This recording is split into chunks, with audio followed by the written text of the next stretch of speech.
This is the Horse Radio Network. This is episode 149 of the Healthy Critters Radio on the Horse Radio Network. Healthy Critters Radio is brought to you by Biostar US. Find them online at biostarus.com.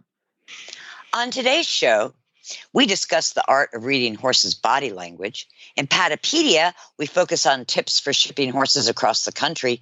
In Critter Nutrition, we learn about Chinese astrology. And in Coffee Klatch, we ask, what insects would you like to have as a pet? Join us.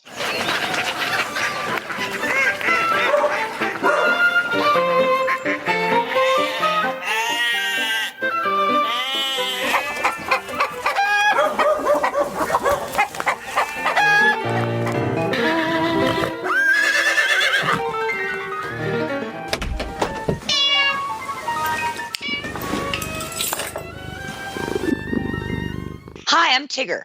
And I'm Patty. And I am Coach Jen, and it's my turn. This is the part of the show where we just kind of catch up on what's going on, chit chat, etc. And we do a little bit of a round robin. We get to change up who gets to initiate the conversation. And every so often, Patty and Tigger let their guard down, and then I get to do it. We abdicate our power. Yes. Yeah. And Patty, I'm going to ask you to speak up just a little bit because you're quiet today. Okay. Yes, I am. So my quiz question, because my quiz questions are my favorite. My quiz question is, what object or skill would you like to obtain in 2022? Go, Tigger.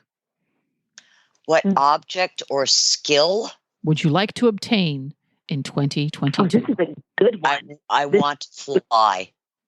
You want what? To fly. On my own manpower. Oh, there we go. You want to sprout wings and... Yes, I do. Was it Daedalus? Useful. Wasn't there a Greek person who did that? Daedalus? Is that who that was? Apollo had wings. Yeah, but there's one, he flew and he went too high and his wings melted. Icarus, thank you. He got I had the U.S. right. I was thinking of Dumbo the elephant, but obviously wrong. Yeah, I don't want the big thing. ears. I just want to be able to. You just want to fly. That's a good sprout wings and fly. Wouldn't mind being boy, imagine the places you could get quickly. Well, that and just the perspective of looking over things, that's got to be That's got to be cool. That's got to be very cool. How do you feel about flying in a regular airplane, Tigger? I'm not crazy about it. Not crazy about it. I okay. have to do it, but sometimes you have, Sometimes. But I would rather fly my own. So wing. would you do an ultralight or hang glide? No freaking way. Well, if you want to fly, hello. It's different. I think having your own wings that's the key, because you can glide when you want to glide and catch the updrafts or decide to land. But I don't want to be in a craft to do it. I want to do it on my, See, that's how a hang glider works. Yeah, it doesn't look like that to me. Yeah, she's like, no. I see too many people go crashing into the faces of cliffs and. There you go. Yeah, so, no. So Maybe, Tigger is going to fly. Okay. So Patty, what item, object, or skill would you like to obtain in 2022? Well, I have a real one that I really am going to do. Oh, I mean, so because I'm telling you right now, I'd like to fly for sure. I would go with Tigger. I'd be flying with Tigger, but I fly Tigger. I'm going to fly Tigger remotely. One of my goals for this year is I have become so incredibly fascinated with working equitation, which is, as one of my clients says, it's just dressage with stuff in the arena. Yep. And it's really a lot of fun. And, so we've been, for a Christmas present for two of my clients, I gave them a lesson with a master's level equitation, working equitation judge and competitor. And I have to tell you what's been really cool about it is one of my clients is gets very hot and overstimulated really easily. And the cool thing is when you're working on these different things, which still require balance and 10-meter circles and counting your strides and blah, blah, blah, all these fun things, you still have to have the horse round and whatever, but it gets you and the horse thinking about different things. So the horse just being focused on, I'm, feeling, slightly out of control turns into, well, now they're turning my shoulders again. Well, I'm not thinking about that. So it's just a neat process. And I've been doing it with my little baby Hal, who is not so little. He's, I don't know. I keep telling everybody 16.1. I think he's 17.3. And you pick up the garrocha and you have to spear it's a ring that's on the top of the bull. It's just fun. And it's just so I want to compete and do that. That's one fun. of my. You must post pictures and videos. I did a play day once, and it is so much fun. So much fun. They're pretty cool. Yeah, it's really, and the really neat thing is this woman who comes and takes dressage lessons from me. Her name is Dory Atkins. We should probably get her on the show because she's just a fascinating lady with all the stuff that they do.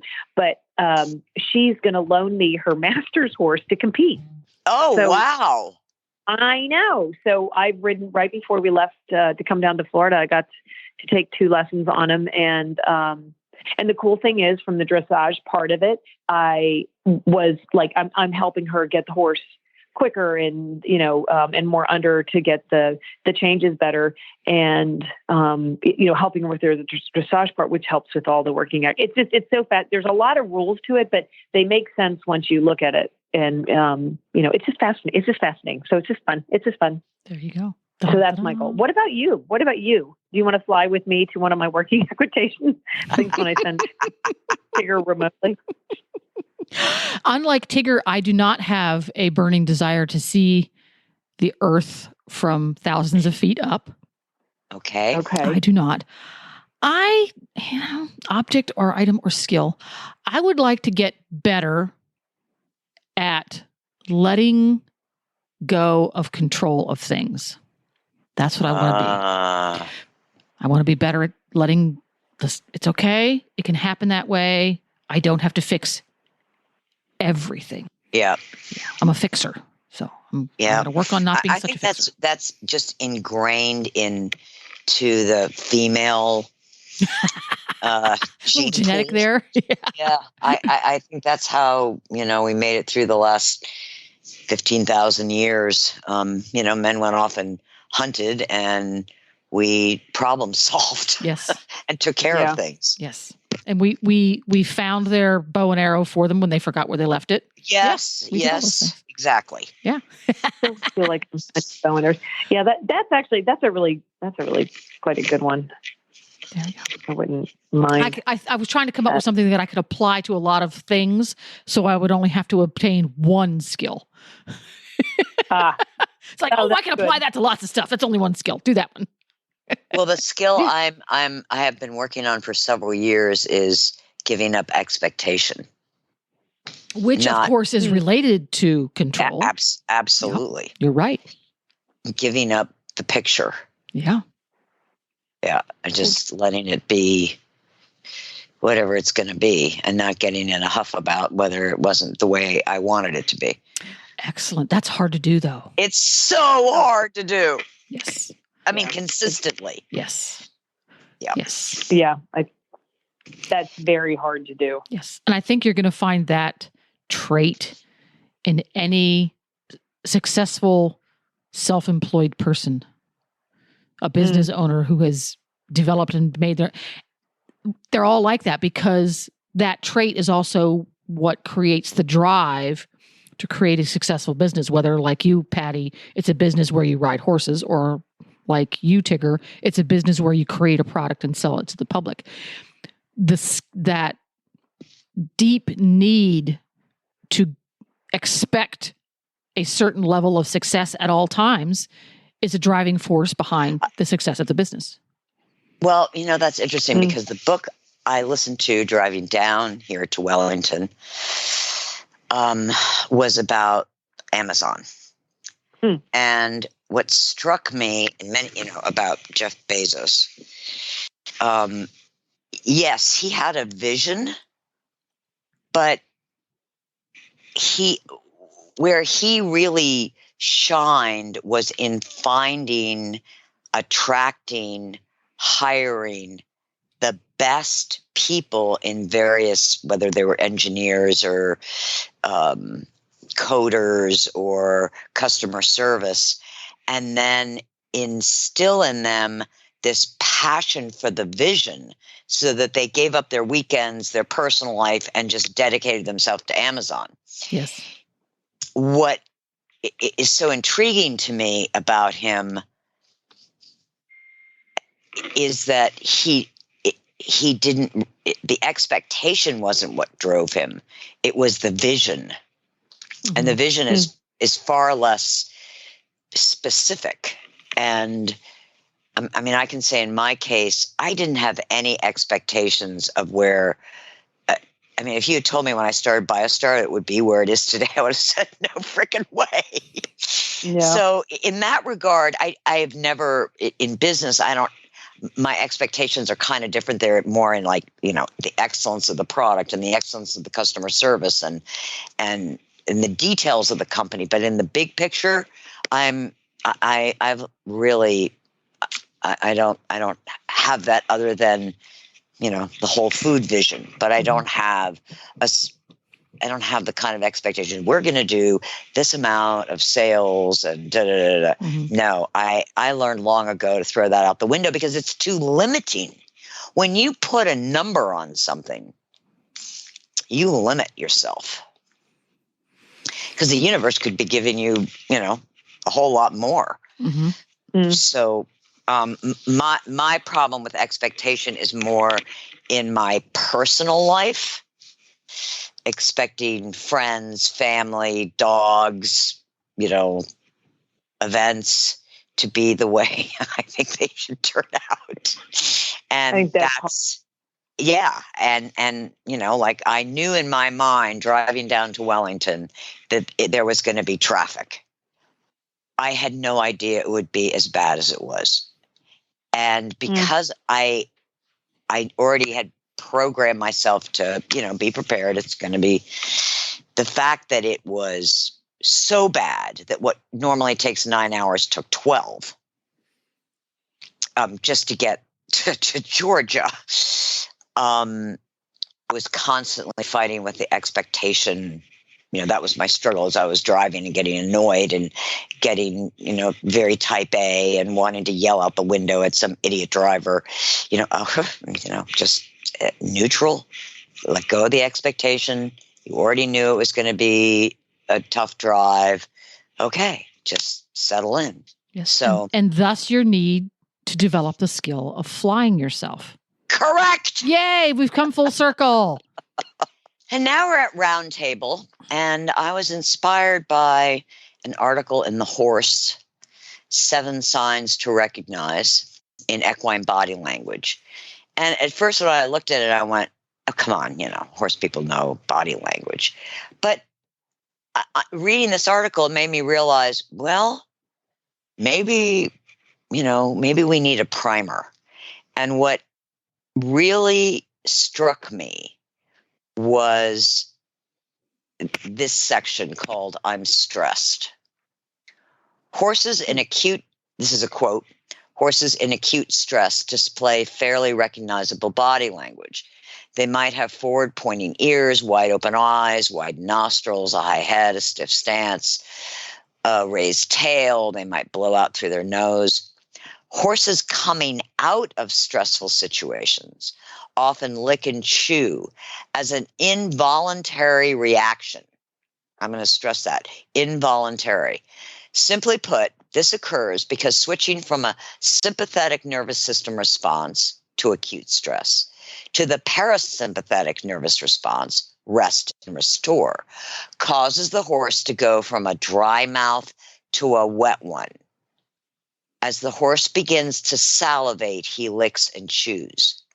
Quote, this is an area of significant confusion, especially among horse whisperer type clinicians who may not have a scientific background, end quote. Quote, They put the horse through a stressful situation and then mistakenly interpret the horse's body language of licking and chewing as a sign of submission or special bonding, but it's not. It's a sign of a horse being released from a higher to a lower level of acute alarm or stress, end quote. That really struck me. Yeah. I would find it interesting to test cortisol levels of horses that that display that behavior, because that's a really good measure of the horse's stress.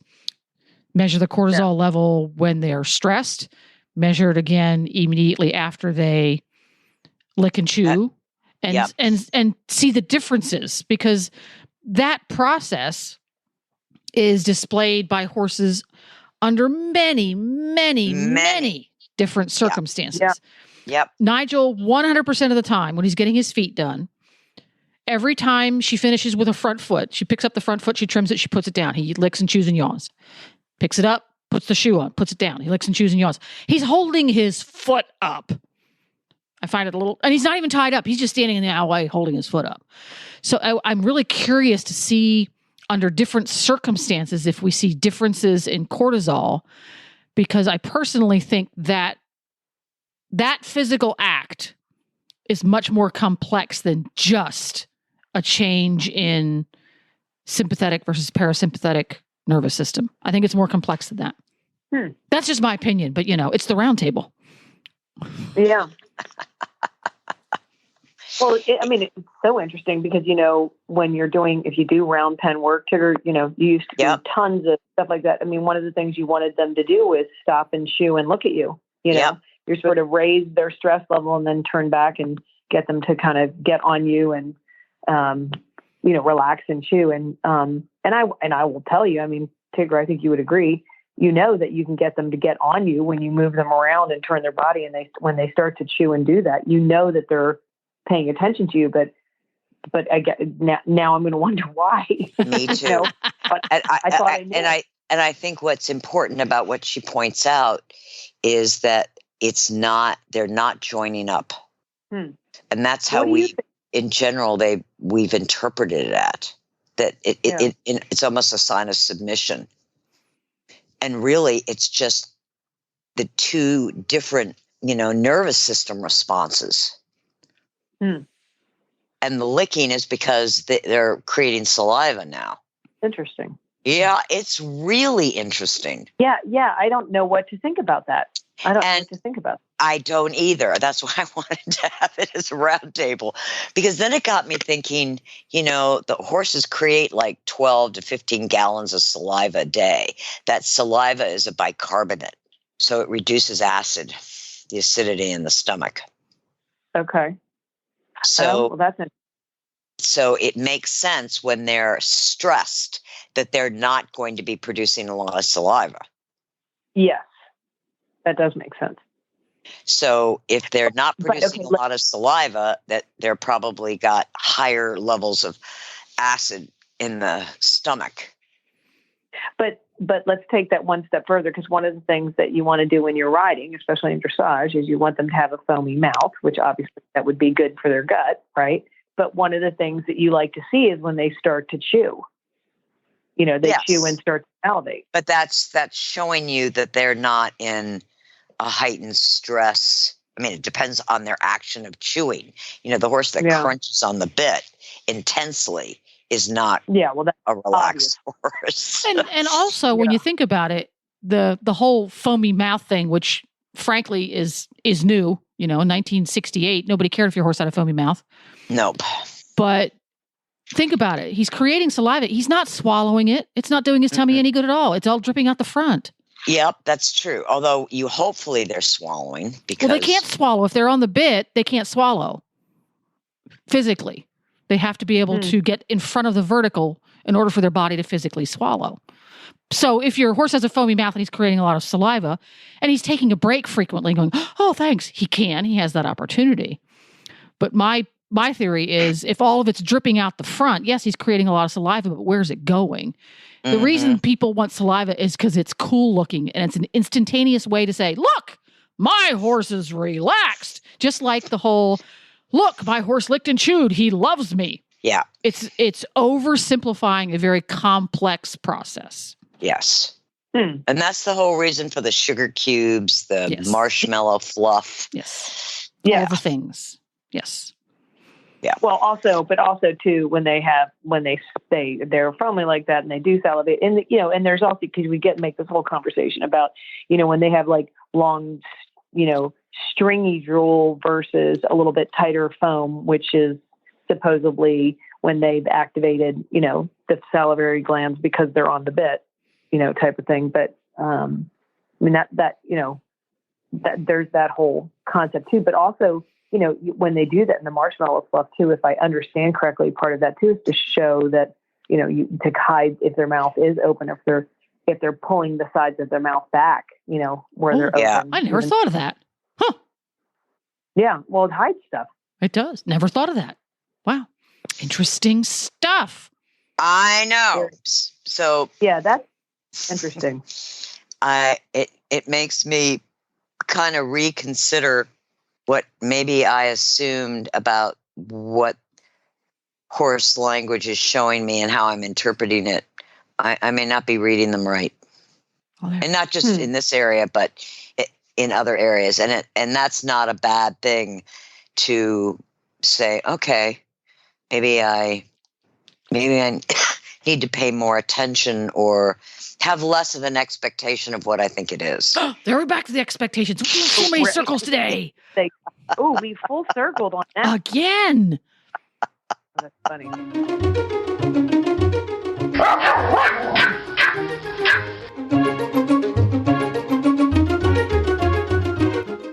Hi, Hetty. Happy New Year. Happy New Year to everyone. I hope so far it has gone well for you. Absolutely. Did you get nice things? You mean for Christmas? Or New Year's or whatever? Yes. What did you get? A jet? Did you get a jet? I did not get a jet, unfortunately. Did you? Bad. No. No one did that I know. Well, our question today is, what are your New Year's resolutions for 2022? Well, I have the one that, it's sort of a constant. Improve the servant. Right. I scold the servant. I ride herd. I try to explain. And it's daily, dedicated stream of consciousness, how she lets me down and how she's really just overall a failure on nearly every possible level. So that's really something to which I dedicate a great deal of time and effort. Mm-hmm. Do you have any personal goals for self-improvement?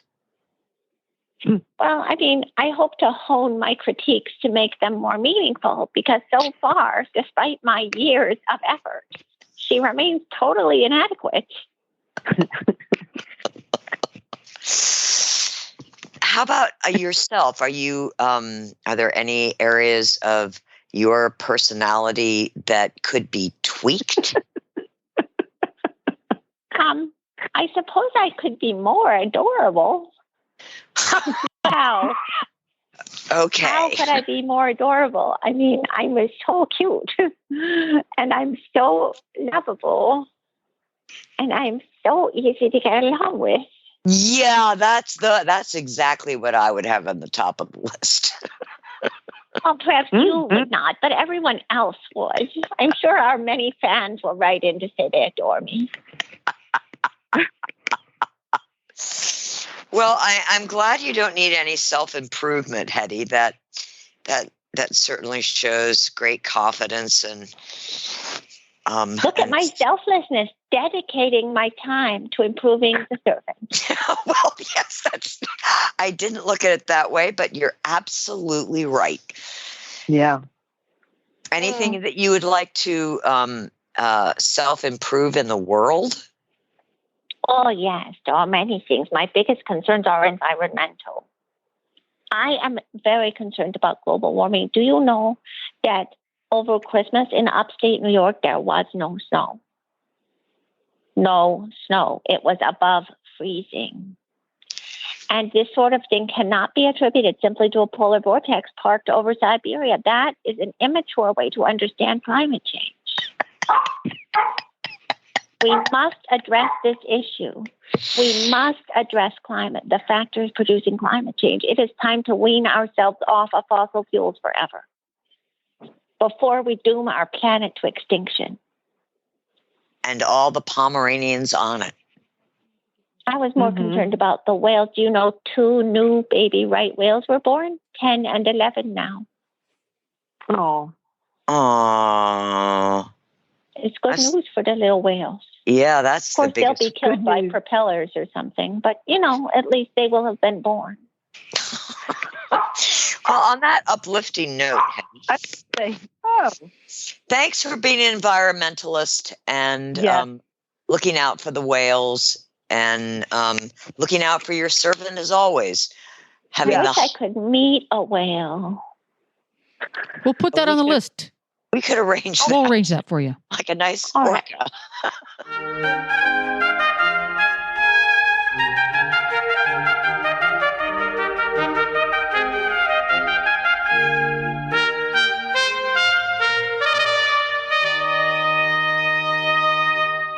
So we're at Patipedia portion of our Good program. for spitting that out on the first try. Yeah, really. That was pretty good. For all the listeners, that was one try.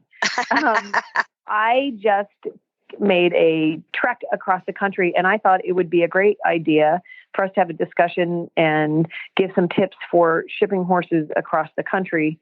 Tigger and I have done that a bunch. I'm not sure if you've done that, Jen, but we just recently shipped 12 horses from Texas all the way to Florida, and there's tons of things to consider. And I just thought I would go over some of the tips that I generally do. And I try to always, we ship our horses commercially, which is an important thing to think about. There's different ways to do it. People can ship their own, but I like to do it commercially so I can do box stalls and they don't have to stop and they get straight through, which is a great thing. But I start prepping beforehand. I try to make sure, weeks beforehand that I have somewhat of a schedule and some things that I do. So you guys chime in if you do anything different, because I'd love to hear. But I feel it's very important to keep the same schedule with food and hay a couple weeks out. Don't do any major changes because it takes horses a long time to adjust to different hay and grain. So I think that's the big thing.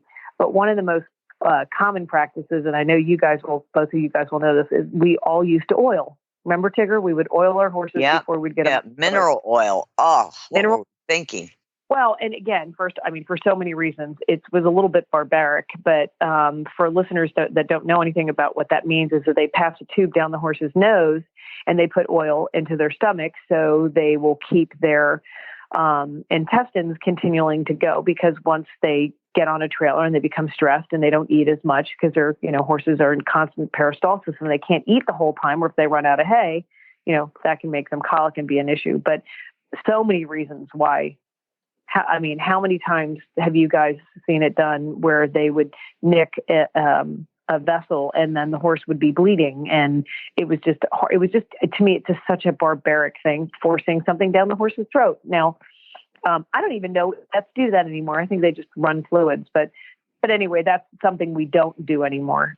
And the purpose was obviously to keep them hydrated and keep their systems moving. But because when horses constantly eat at home and they're on a trailer, they can't. But hay should be, available to the horses throughout the trip. If you are shipping yourself, make sure you have a nice big hay bag. If you're doing it with shippers, you'll find that most of them are really wonderful about giving hay throughout the trip. When they stop, they'll give more hay and obviously fill up water buckets, which is another important thing.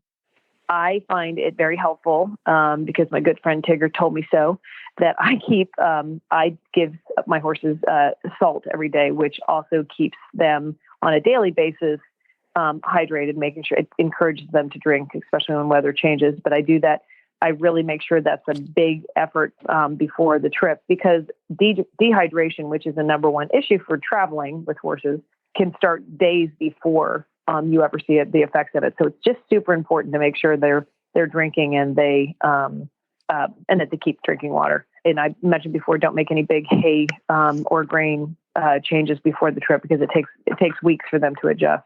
It's also a very common practice for people, and I think this is probably the standard now, to give GastroGuard or UlcerGuard, which is a product that's omeprazole that can coat their stomachs to help them make the transition when they're traveling. Some people do it a couple days beforehand and a few days after. I recently switched to a product from Biostar called TriGuard, which helps the entire GI tract. And I have to say, Tigger, this is the second time we've done it. When we came to Virginia and went back to Texas and came here, the horses absolutely, none of them had an issue. So can't recommend that enough. Thank you.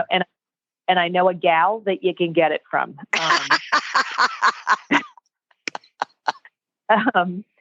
One of the other things that I like to do as well, and I'm very lucky because I ship enough horses that I have a good working relationship with the company that I use, is to give alfalfa during the trip.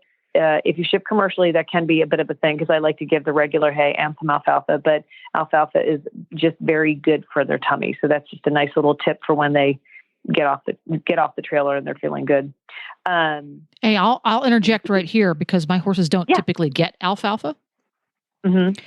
I agree with you. And one of the great things about the whole alfalfa thing, which of course you're going to give them a little bit each day before the trip happens too, so they get used to it. For horses who tend to not want to eat while they're on their road, if you give them some nice, yummy alfalfa, they'll eat. So not only are they eating, just eating, period, but they're also eating something that is more beneficial than a grass type hay. So it's a win-win if you can get a week or so in advance, start giving your horse a few handfuls till he gets up to a few flakes of alfalfa if he's not used to it.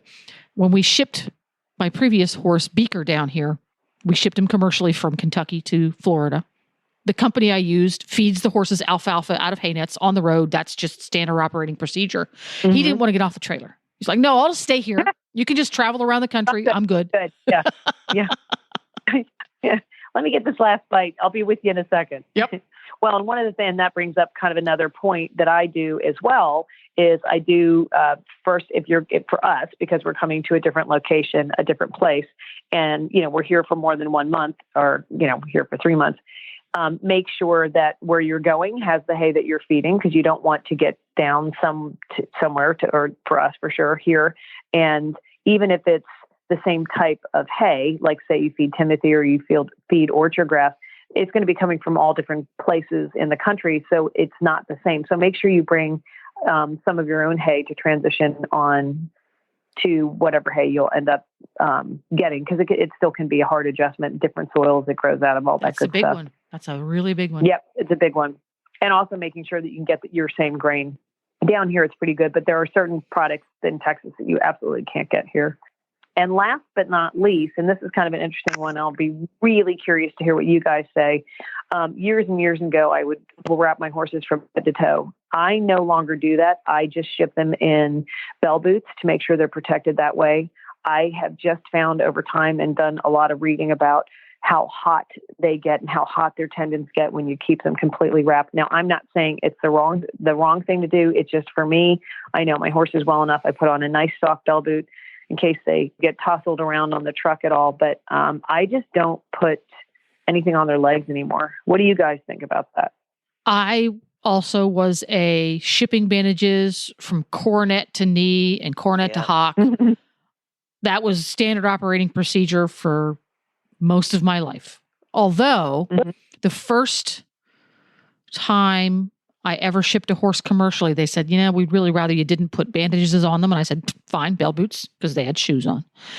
And nowadays, when I ship Nigel all about, we go to all over the place, generally in short trips. As a rule, he doesn't wear any bandages, and he only wears bell boots if he's got shoes on. But the exception to that is if I take him someplace where he has to work really hard, for example, I take him fox hunting or I take him for a training ride, which would be trotting and cantering for 4 to 8 miles, a really hard ride. If I immediately ship him back home versus staying overnight, I will put standing wraps on him to drive home. Yeah, just because he's gonna be really tired. Yeah, and that also that helps. And one of the things, and actually, Tigger, you probably don't even remember, but years ago you turned me on to those stretch flex boots that they're thin, but they were from England. They're like little socks, aren't they? Yeah. Yeah, they have like little So I use those a lot when I'm shipping locally, and I've also done a lot of research about the ones with the lamb's wool and how much better they breathe. So like if I ship locally, I'll put those on, just because it's local and it's it's a little extra protection. But it's so funny how everybody's gotten. I mean, Tigger, don't you remember how we would just like up to the you could see. I remember wrapping in flannels. Yep. Oh yeah, flannels with safety pins, with the big safety pins, diaper pins. Yep. Yeah. Yep. Yeah. And it wasn't standing bandages with bell boots either. The bandage had to go all the way to the corner. All the way. Yeah. You had to make it. Yeah. You had to make it into. Yeah.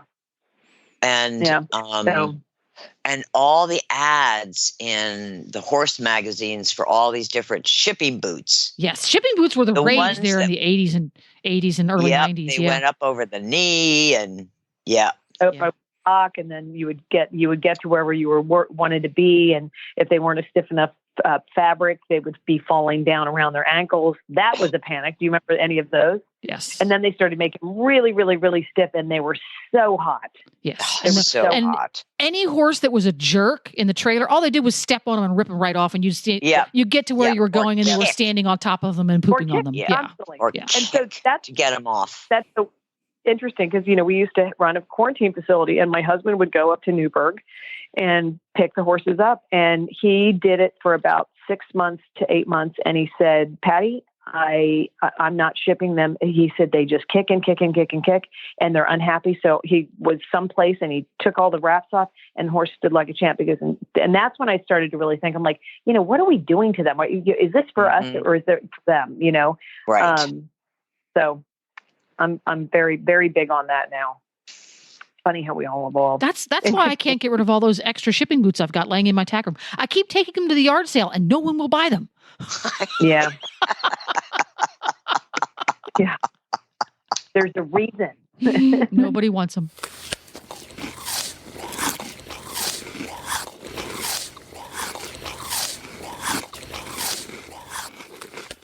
And here we are at Critter Nutrition, and we had such a positive response from listeners on the Native American astrology. I thought we tackled Chinese. And of course, we are coming up on the Chinese New Year. That's in February. And we use a lot of traditional Chinese medicine for horses and dogs. So just felt like a good fit. There's a very interesting story on the mythology behind the Chinese zodiac. A prominent emperor, probably a Jade Emperor, announced a great race. The order of 12 animals to be determined by their finishing time. And second, that the rat cheated. The rat is the beginning of the Chinese astrology. So it's like Aries in our astrology of Greco-Roman, which starts in the spring. That's Aries. In Chinese, it starts with a rat. The rat can alternately be considered clever for his role in the story. Upon realizing no one could outrun the ox, he jumped on the ox's shoulders, only to hop off once they crossed a river, so that he won the race by a rat's nose. Hence, the rat is the first animal in the Chinese zodiac, the ox is second, and the 10 other are ordered according to how they fared in the race. The pig is last because he stopped for a snack and a nap en route. So that's the fable of how we got the 12 animals of the Chinese zodiac. Begins with rat. You do have to look up the specific year that you were born, or your dog was born, or your horse was born, to find out if it was the year, what year animal it was in Chinese astrology. So the personality traits of a rat are ambitious, charming, talkative, resourceful, private, frugal, and critical. The ox. Personality traits are diligent, gentle, hardworking, reliable, patient, materialistic, and stubborn. The tiger. Confident, brave, magnetic, idealistic, thrill-seeking, arrogant, and selfish. The rabbit. Kind, sensitive, artistic, romantic, judgmental, timid, refined. The dragon. Outspoken, energetic, generous, intelligent, perfectionistic, egocentric, and impatient. The snake. Clever, curious, alluring, wise, anxious, calculating, jealous. The horse. Amusing, enthusiastic, independent, persuasive, irresponsible, moody, opportunistic. The goat, or the sheep. Easygoing, empathetic, creative, cheerful, disorganized, impulsive, and lazy. Monkey. Entertaining, intelligent, optimistic, sociable, fickle, secretive, unpredictable. Rooster. Adventurous, charitable, funny, loyal, argumentative, boastful, self-involved. The dog. Helpful, honest, trustworthy, unselfish, pessimistic, anxious, and timid. The pig. Caring, generous, smart, outgoing, fearful, impatient, and materialistic. Now, those are the 12 basic signs of the Chinese zodiac, but it becomes a little bit more complex because in Chinese astrology, they add the 5 elements. The 5 elements are fire, earth, metal, water, and wood. So depending on the year, so I'm going to take in my case, the year I was born, it was the year of the dragon. So I am a dragon. But because the elements are involved, if the last number of your birth is in years is a 0 or a 1. So let's say you were born in 1960, you are a metal. So whatever animal you are, let's say you're a rat, you're a metal rat. It's associated with solidarity and willpower. My birth year, the last year of my birth, is a 2 or a 3. I'm born in 1953, so I am a water dragon. It's associated with responsiveness and persuasion. Wood, birth year's last number of your birth year is a 4 or a 5. Is associated with imagination and creativity. Fire, birth years, last number of your birth is 6 or 7, is associated with passion and bursts of dynamic energy.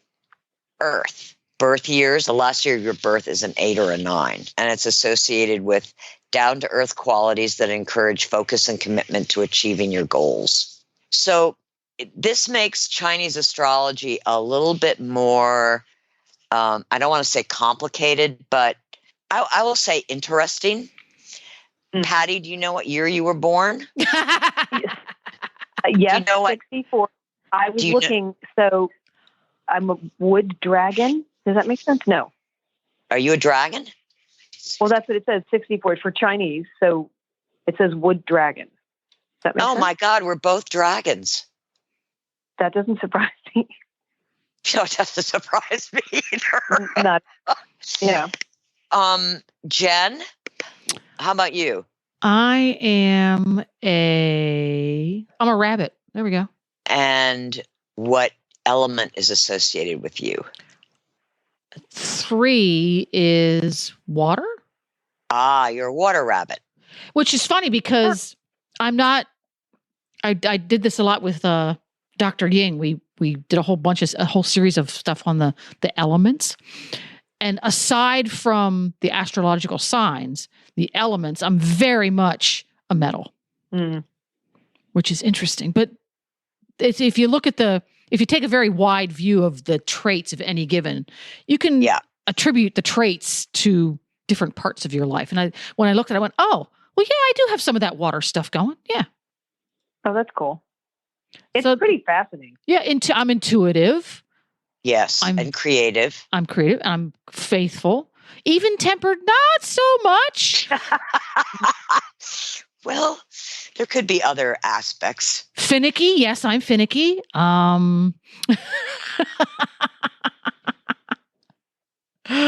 Those are fun. They are fun. And it's fun to do them with your pets too. Yeah, it's really fun to do them with your animals because it really it tells you a lot, and especially when it comes to needing to balance them from a food perspective. Knowing their birth element can be very helpful, as they will tend to be, a water animal will tend to be more, I'm going to say, emotional or sensitive than an animal that has fire element. They're going to be more reactive and depending on what you are, you certainly, let's say if you were born in the year of the tiger and it was a fire, so you're a fire tiger and your horse is a fire dragon, might not be a good match. Yeah. That's cool.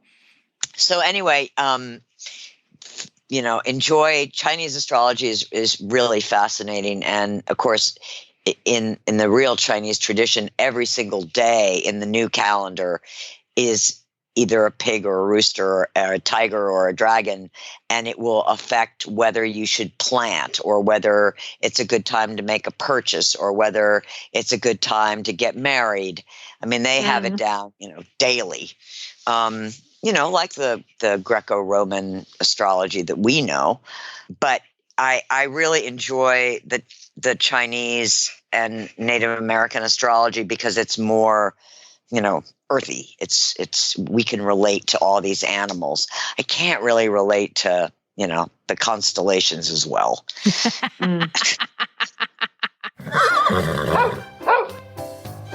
Real horses and real dogs are healthier, perform better, and recover more quickly on real food. That's why Biostar empowers horse and canine owners with 100% whole food nutrition, supplements, and feeding programs.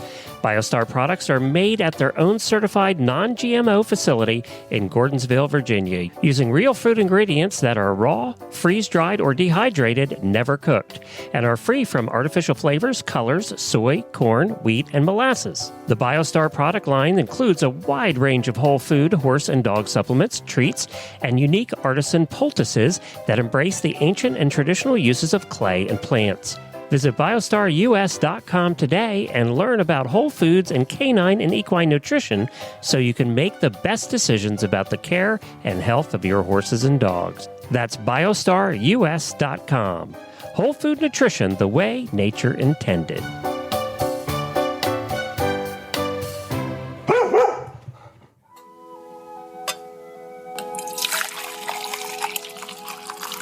And now we're at Coffee Klatch. And my question is, which insects would you enjoy having as a pet? What inspired this question? Because I'm in Florida and there are a lot of insects. Well, yeah, there are a lot of insects in Florida. But it also was a great opportunity to think about all the insects that I really do like and not focus on the ones I don't like. There you go. Which ones do you like, Patty? Or Tigger? We want to know. Okay, so I'll start because I have 3 that are in my top 3. Okay. The first one is a butterfly, or a caterpillar, if you will. Yeah, you can't have a caterpillar as a pet because it's not going to stay a caterpillar. I know, but then it becomes this beautiful butterfly, so it's a win-win. Oh, okay. The second, the way Tigger wants to fly. That's true. I do. Yeah, I am. I'm obsessed with having my own set of wings. And the second is a praying mantis. I think they are the coolest insects, and I love that the females kill their husbands. I think that's so awesome. They kill their mates, I should say, because they're not really married. And the third is one of my favorite little creatures. It's a cricket. Oh, I didn't even think of crickets. That's a good idea. I love them. They're little chirps. They're so cute. And I always wanted to have my own pet cricket after I saw the Disney Mulan version. I thought that would be awesome. Yeah. Cricket coming, riding on your shoulder and squeaking. And yeah. Isn't that called a trainer? Patty? Okay. I'm not a big fan of bugs, but Tigger, you got me thinking. First, I praying mantis for sure because they're just cool, or stick bugs. So that's that's kind of stick bugs are really cool. Yeah, so I think they're cool. But years ago, down at Rivers Bend in Alta Vista, in the middle of nowhere, when I would be doing foal watch, I would put out foal monitors or baby monitors so I could listen to, if the mare was going to lay down. And I'll never forget sitting in the office all alone in the middle of 350 acres. I mean, granted, my husband and my kids weren't that far away, but still, I felt like I was all alone. And I heard this dragging noise, and I was like, this is crazy. What is it? So I went out and I looked. Now, I'm not sure. I'm going to tell you what it looks like. It's got to be a version of this. It was called a Hercules beetle. And they have like these pinchers. If you look them up, some of those suckers get huge, but they are, I swear it like was staring at me and coming quick, but they are really cool. And they're also known as a rhinoceros beetle. Oh, I know what that is. Okay. Oh, I know exactly what that is. Yeah. Okay. It's got like the big pincher thingy and the little one on the bottom. And and they can fly, and when they fly at you, all of a sudden they form teeth and they're gaping kind of at you. That part might be made up a little bit, but that's what it feels like in the middle of the night. But they can just so you know, they can pull like 850 times their weight, which I just thought was cool. So wow. When I say that I would want one not near me. I just want to clarify that. Okay. Those are mine. How about you, Jen? Oh my gosh. Well, a butterfly, all of mine are in groups. I don't want a single insect of any kind as a pet. Just a little bit too creepy for me. But butterfly garden came to my mind immediately because I love butterfly gardens. And then I thought, honeybees would be nice too. Yes. Because they make lovely honey. And they're also really fun to watch. I love to sit and they are. watch when they're busy, So I'm going to go with honeybees since you already took butterflies. I'm going with honeybees. And we wouldn't have a world without them. That's right. I mean, that's true. We would not have anything to eat. Yeah, they're critical. Yeah. So, if you've got a favorite insect, or if you want to start looking at insects in a more positive way, let us know. Contact us on our Facebook page or our website, healthycrittersradio.com. Thanks for listening, everyone, and thanks to our sponsor, Biostar US. You can find them online at biostarus.com. Get the Horse Radio Network phone app on iOS or Android by searching for Horse Radio Network in the App Store. It's free and easy to use. For details about today's show, go to healthycrittersradio.com, where you can find links, photos, and more information about our guests. As always, we love your feedback. Please follow us on Facebook under Healthy Critters Radio. Be sure to visit all the great shows on Horse Radio Network at horseradionetwork.com. Love your dog. Hug your horse. Feed your chickens. Clean your litter box. Dance with your goat. Slither with your snakes. Howl at the moon. Hang with your hamster. Party with your parrot. Waddle with your walrus. Outwit your otter. Cuddle your cows. Rap with your raptor. Go chipping with your chipmunks. Forgive your fox. While hedging your hog. We also recommend that you rack with your raccoon. Gyrate with your giraffe. Meditate with a meerkat. Uber with your orangutan. Facebook with your flamingo. Ponder with your panda. Walk with your Wookiee. Yawn with your yak. Twitter with your toucan. Go raining with your reindeer. Dropbox your dragon.